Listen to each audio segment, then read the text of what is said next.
Hello everyone, स्वागत है आप सभी का आपके अपने YouTube channel determination study platform में। आज फिर से आप सभी के लिए लेकर के आ चुके हैं क्लास 12th के फिजिक्स का चैप्टर नंबर 2, जिसका नाम है स्थिर वैद्युत विभव तथा धारिता।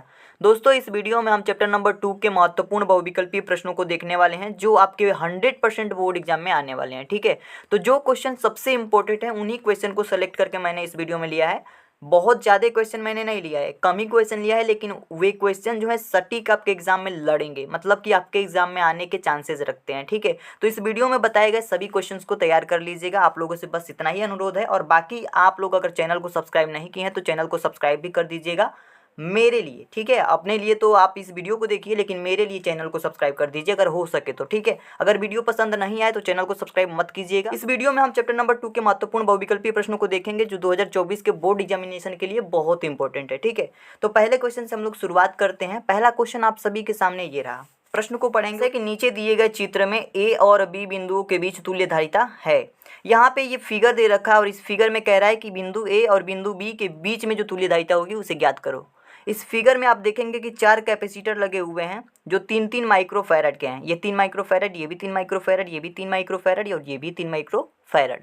इस तरीके से हमारे पास ये कैपेसिटर लगे हुए हैं और ए और बी के बीच हमें तुल्य धारिता ज्ञात करनी है। तो देखिए यहाँ पे थोड़ा सा आप यहाँ पे फोकस करेंगे। पहले आप ये देखिए कि ये जो 3 माइक्रोफैरड है, ये जो 3 माइक्रोफैरड है और ये जो 3 माइक्रोफैरड है, ये तीनों कैपेसिटर जो है श्रेणी क्रम में लगे हुए हैं। ठीक है, तो श्रेणी क्रम में जो तुल्य धारिता का सूत्र होता है लिख लेंगे। यहाँ पे हम श्रेणी क्रम में लगे हैं तो श्रेणी क्रम यहाँ पे लिख देते हैं, तो आप समझ जाएंगे कि श्रेणी क्रम वालों को हम सबसे पहले सॉल्व कर रहे हैं। तो जितने भी कैपेसिटर श्रेणी क्रम में लगे हुए हैं उनको देखिए। और श्रेणी क्रम में तुल्य धारिता का सूत्र क्या होता है आप लोगों को पता होगा, 1/c बराबर में 1/c1 प्लस का 1/c2 प्लस का 1/c3, यही सूत्र होता है। और इसी तरीके से जितने भी कैपेसिटर होंगे उनको हम इसी तरीके से जोड़ते जाते हैं जिस तरीके से हमने यहाँ तक जोड़ा है।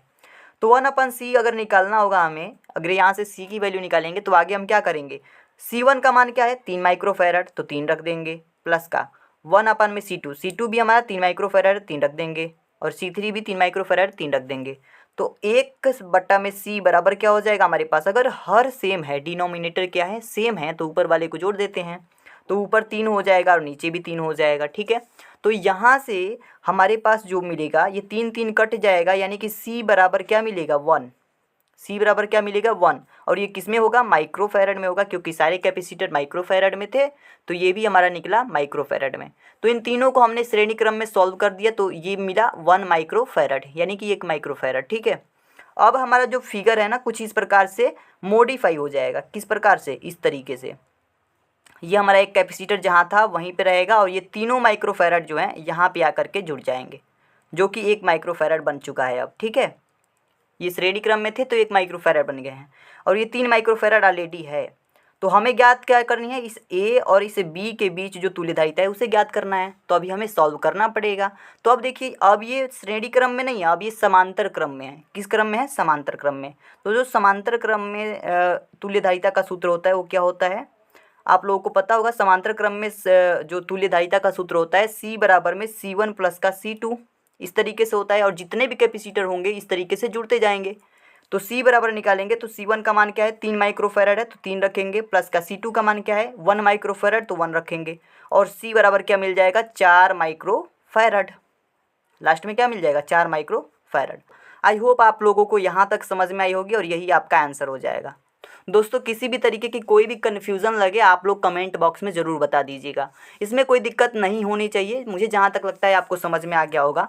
4 माइक्रोफैरड इसका करेक्ट आंसर होगा, तो ऑप्शन नंबर 3 बिल्कुल सही आंसर हो जाएगा। ठीक है, अब हम नेक्स्ट क्वेश्चन की तरफ मूव करते हैं कि तो अगला प्रश्न है वैद्युत विभव का मात्रक है। ठीक है, ये क्वेश्चन पूछा जा रहा है कि वैद्युत विभव का जो मात्रक होता है वो क्या होता है। तो सबसे पहले तो आपको वैद्युत विभव का सूत्र पता होना चाहिए। तो देखिए, हमारे पास वैद्युत विभव का जो सूत्र होता है V बराबर में W/Q होता है। क्या होता है, W/Q होता है। ये अगर फार्मूला होता है तो W का मात्रक क्या होता है, जूल होता है, और प्रति लगा करके Q का मात्रक क्या होता है, कूलाम होता है। तो यहाँ पे हमारा हो गया काम, क्योंकि W क्या है, कार्य, कार्य का मात्रक जूल, क्यू क्या है, आवेश, आवेश का मात्रक कूलाम, तो जूल प्रति कूलाम क्या होगा, सही ऑप्शन होगा। तो इसमें ऑप्शन नंबर पहला बिल्कुल करेक्ट ऑप्शन हो जाएगा आपका। ठीक है, किसी भी तरीके की यहाँ कन्फ्यूजन नहीं होनी चाहिए। ठीक है, अब जो नेक्स्ट क्वेश्चन हमारे पास आ रहा है थर्ड नंबर, ये क्वेश्चन बहुत इंपॉर्टेंट है, इस क्वेश्चन को पढ़ेंगे।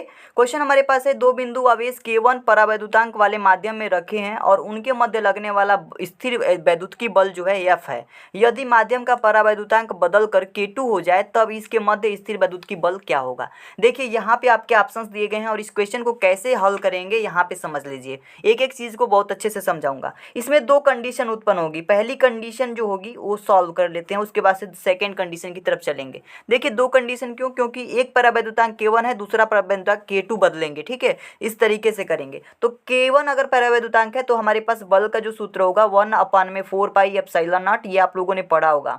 Q1 Q2/r² होगा, ये फोर्स का यानी बल का सूत्र होता है हमारे पास। ठीक है, तो अगर हम K1 परावैद्युतांक ले रहे हैं तो यहाँ पे हम K1 लिख देंगे। ठीक है, तो यहाँ से हमारे पास जो बल का सूत्र मिलेगा, अगर हम F इंटू में K1 लिखते हैं, यानी इस K1 को इधर F के साथ पक्षांतर कर लेते हैं, तो यहाँ पे क्या बचेगा 1/4 pi epsilon not Q1 Q2/r², यही चीज़ बचेगा ना यहाँ।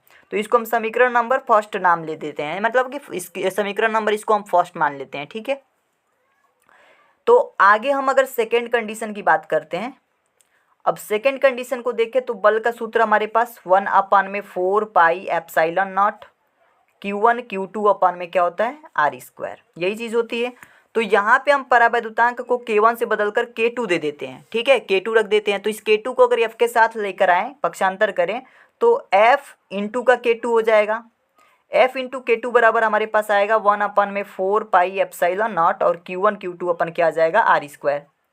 ये हमारा समीकरण नंबर सेकंड बन जाएगा। ठीक है, यहाँ पे एक चीज़ देखिए, हमारे पास यहाँ फर्स्ट कंडीशन में भी जो RHS साइड है वो इक्वल है किसके, दूसरे कंडीशन के RHS साइड से, यानी कि दोनों ही समीकरणों में RHS साइड क्या है, इक्वल है। तो इसका LHS साइड भी क्या होगा, इक्वल ही होना चाहिए।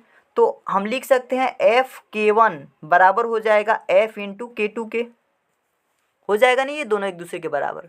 तो आगे हम इसको अगर सॉल्व करेंगे तो F बराबर क्या निकल के आ जाएगा, K1/K2, और एक F जो बचेगा यहाँ पे मल्टीप्लाई में F रहेगा। तो ये हमारे पास F बराबर K1/K2 इंटू F निकल के आ गया।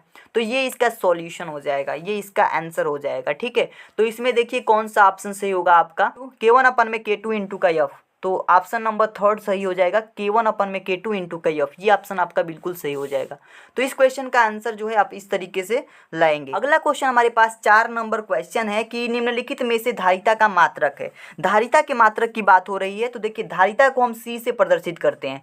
C बराबर हमारे पास होता है Q/V, क्या होता है Q/V। तो Q का जो मात्रक होता है, इसका अगर मात्रक बताना है C का, यानी धारिता का मात्रक बताना है, तो Q का मात्रक होता है हमारे पास कूलाम। ठीक है, तो कूलाम इसका मात्रक हो गया, और अपान में लगा देंगे। V का मात्रक क्या होता है, बोल्ट होता है। तो कूलाम प्रति बोल्ट क्या हो जाएगा, इसका मात्रक हो जाएगा। तो ऑप्शन नंबर जो आपका चौथा दिख रहा है, ये ऑप्शन आपका बिल्कुल करेक्ट होगा। ऑप्शन नंबर 4 जो है बिल्कुल सही आंसर होगा। आई होप आपको ये भी समझ में आ गया होगा। अब हमारे पास नेक्स्ट क्वेश्चन 5 नंबर है कि एक बिंदु आवेश पर विद्युत द्विध्रुव के कारण लगने वाला वैद्युत बल निर्भर करता है। तो देखिए एक बिंदु आवेश पर जो वैद्युत द्विध्रुव का लगने वाला बल निर्भर करता है वो 1/r³ पर निर्भर करता है, यानी जो बल होगा प्रोपोर्शनल हो जाएगा 1/r³। ऑप्शन नंबर थर्ड बिल्कुल सही हो जाएगा, ये आप याद रखेंगे। नेक्स्ट क्वेश्चन की तरफ मूव करें तो 6 नंबर क्वेश्चन आप सभी के पास है कि 1 वोल्ट बराबर होता है। देखिए 1 वोल्ट बराबर क्या होता है, देखिए 1 वोल्ट बराबर होता है 1 जूल प्रति कूलाम। ठीक है, क्या होता है 1 जूल प्रति कूलाम, ये आंसर आपका सही हो जाएगा। देखिए दोस्तों जितने भी क्वेश्चन बता रहे हैं आप सभी के लिए बहुत इंपॉर्टेंट है। अगले प्रश्न की बात करें तो 7 नंबर क्वेश्चन है कि विद्युत क्षेत्र में किसी विद्युत द्विध्रुव को घुमाने में किया गया कार्य होता है। तो देखिए विद्युत क्षेत्र में विद्युत द्विध्रुव को घुमाने में किया गया जो कार्य होता है उसका सूत्र होता है W बराबर में PE1 माइनस का cos थीटा, ये ऑप्शन आपका बिल्कुल सही हो जाएगा। अगर इसमें बात करें P की तो P बराबर होता है हमारे पास, P क्या होता है, वैद्युत द्विध्रुव आघूर्ण होता है। तो P बराबर हो जाएगा Q इंटू का 2N, मतलब ये जो होगा इसका सूत्र हो जाएगा। ठीक है, ये ऑप्शन आपका सही हो जाएगा। और E बराबर होता है हमारे पास, E बराबर होता है हमारे पास F/Q0, ये आप लोगों ने फार्मूला पढ़ा होगा। तो इन दोनों फार्मूलों को याद रखिएगा, दोनों इंपॉर्टेंट है। ठीक है, ये दोनों फार्मूले भी इंपॉर्टेंट है इसी के साथ साथ। आई होप आपको ये सारी चीज़ समझ में आ रही होंगी। इसका सूत्र हो जाएगा हमारे पास PE 1 माइनस का cos थीटा। नेक्स्ट क्वेश्चन की बात करते हैं तो 8 नंबर क्वेश्चन क्या है आइए देख लेते हैं। देखिए 8 नंबर क्वेश्चन है कि किसी सूक्ष्म विद्युत द्विध्रुव के मध्य से बहुत दूर r दूरी पर विद्युत विभव समानुपाती होता है। देखिए हमारे पास क्या कह रहा है इस क्वेश्चन में कि जो विद्युत विभव जो होगा किसके समानुपाती होगा। देखिए हमारे पास एक विद्युत क्षेत्र की तीव्रता का सूत्र होता है। अगर अक्षीय स्थिति में बात करें तो विद्युत क्षेत्र की तीव्रता का सूत्र होगा E बराबर में 1/4 पाई एप्सिलॉन नॉट 2p अपन में r क्यूब। ये होता है विद्युत क्षेत्र की तीव्रता का सूत्र किस स्थिति में, अक्षीय स्थिति में, ठीक है। और वहीं पे बात करें तो विद्युत विभव की बात करें अगर अक्षीय स्थिति में तो v बराबर होता है 1/4 पाई एप्सिलॉन नॉट P अपन में आर स्क्वायर। तो P अपन में आर स्क्वायर हो रहा है तो 1/r² इसका कोफिशिएंट होगा तो 1/r² इसका सही आंसर होगा। यानी कि विद्युत विभव जो होगा प्रोपोर्शनल होगा, समानुपाती होगा 1/r² के। तो ये ऑप्शन नंबर 3 बिल्कुल सही आंसर हो जाएगा, ठीक है। अब हमारे पास 9 नंबर क्वेश्चन है वैद्युत द्विध्रुव की निरक्षीय स्थिति में विद्युतीय विभव का व्यंजक ज्ञात कीजिए। देखिए अगर निरक्षीय स्थिति में वैद्युत विभव की जब भी बात आएगी तो आप लोग क्या करेंगे, ये समझेंगे कि उसका मान जो होता है शून्य होता है। ऑप्शन नंबर डी बिल्कुल सही आंसर हो जाएगा। 10 नंबर क्वेश्चन है एक धनावेश को निम्न विभव के क्षेत्र से उच्च विभव के क्षेत्र में ले जाया जाता है, आवेश की स्थितिज ऊर्जा क्या होगी। अब बढ़ेगी कि घटेगी या अपरिवर्तित रहेगी या फिर अनिश्चित रहेगी, ये आपको बताना है। तो कमेंट बॉक्स में क्या आप इस क्वेश्चन का आंसर बता सकते हैं। देखिए एक धनावेश को निम्न विभव से उच्च विभव के क्षेत्र में ले जाया जाता है तो उसकी स्थितिज ऊर्जा क्या होगी, घटेगी कि बढ़ेगी। तो आप सभी को याद रखना है कभी भी निम्न से उच्च की तरफ जाएगा तो उसकी जो स्थितिज ऊर्जा होगी क्या होगी, बढ़ेगी, क्योंकि उसमें कार्य करना पड़ेगा।